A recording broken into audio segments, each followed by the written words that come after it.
As the Red Army moved over Nazi-occupied territory, forcing the Germans back to their own country, its allies came across concentration camps like Bergen-Belsen, which exposed the real crimes of the Nazi government. Among the most terrible features of World War II were this one. Prisoners let to fester and dead bodies abound in Bergen-Belsen camp. There was typhus there, and Frank passed away from it. Dreadful sickness permeated Belson. The surviving captives informed the liberators about the real SS misdeeds as well as their horrible treatment by Nazi guards.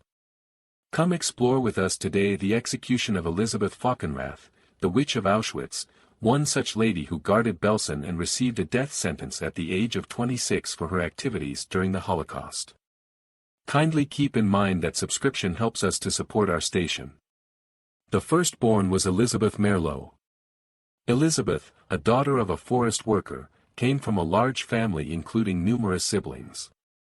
She worked as a chef and nanny from 1933 to May 1938 following school graduation before entering hairdressing.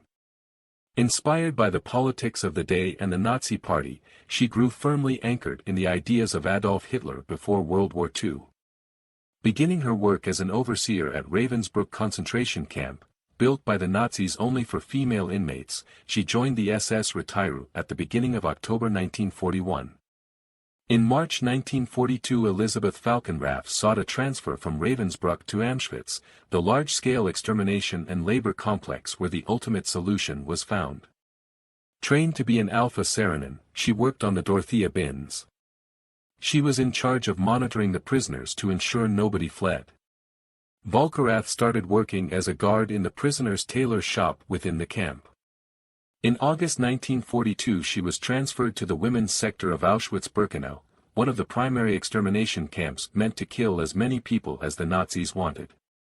Birkenau was the principal agent of elimination for Auschwitz, shortly after she became sick. Elizabeth Falkenrath fell ill with typhus and spent time in the hospital following this. She took office inside the parcel post in Birkenau from the end of December 1942.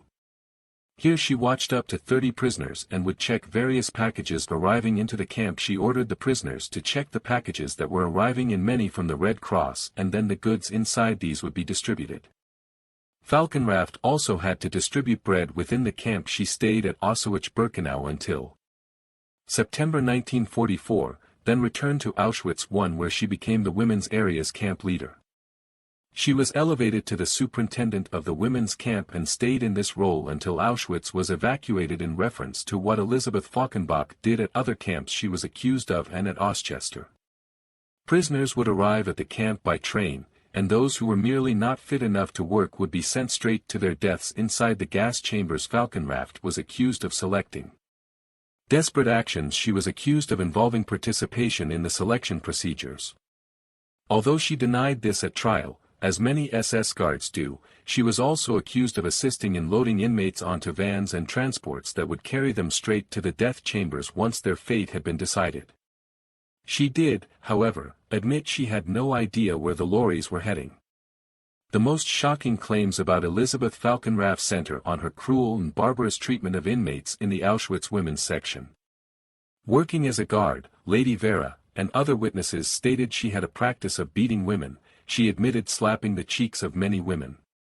Fisher claimed she had to spend 3 weeks in the hospital after Falkenrath severely battered her.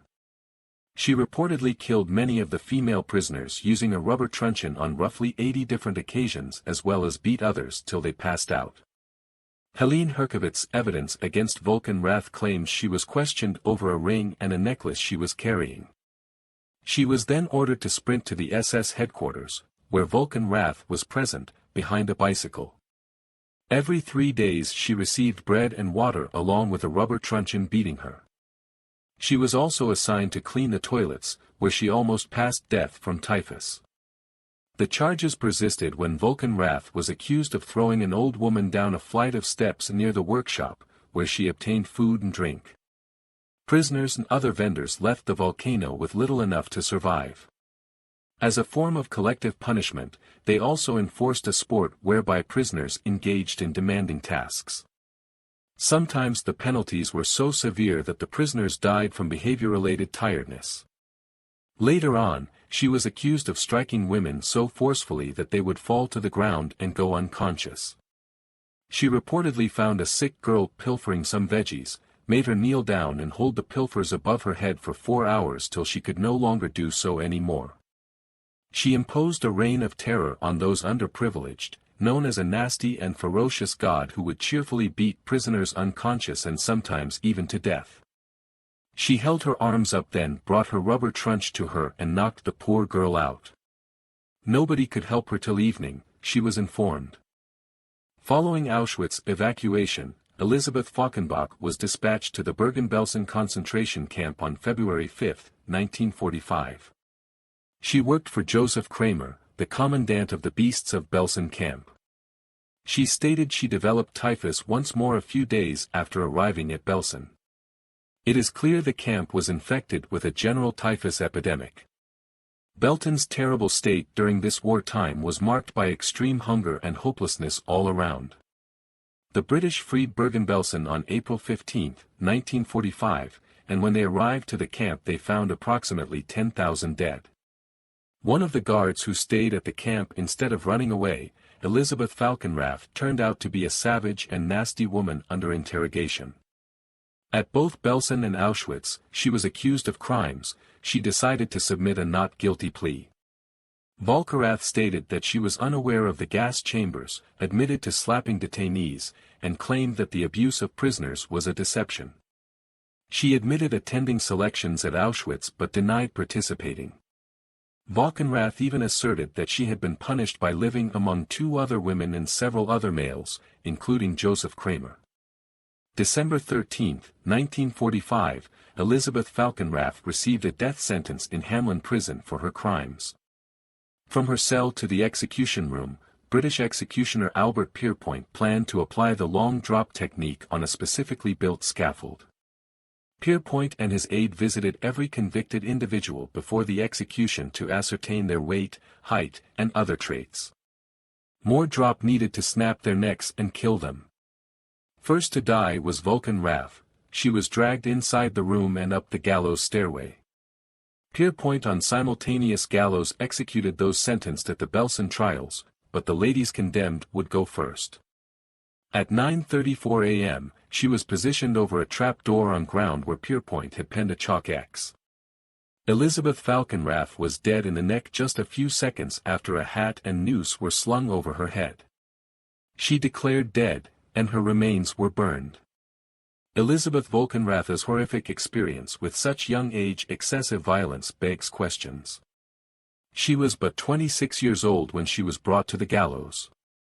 She had worked in a concentration camp for the first time at 22 and would have been younger when she carried out numerous of her crimes in Auschwitz.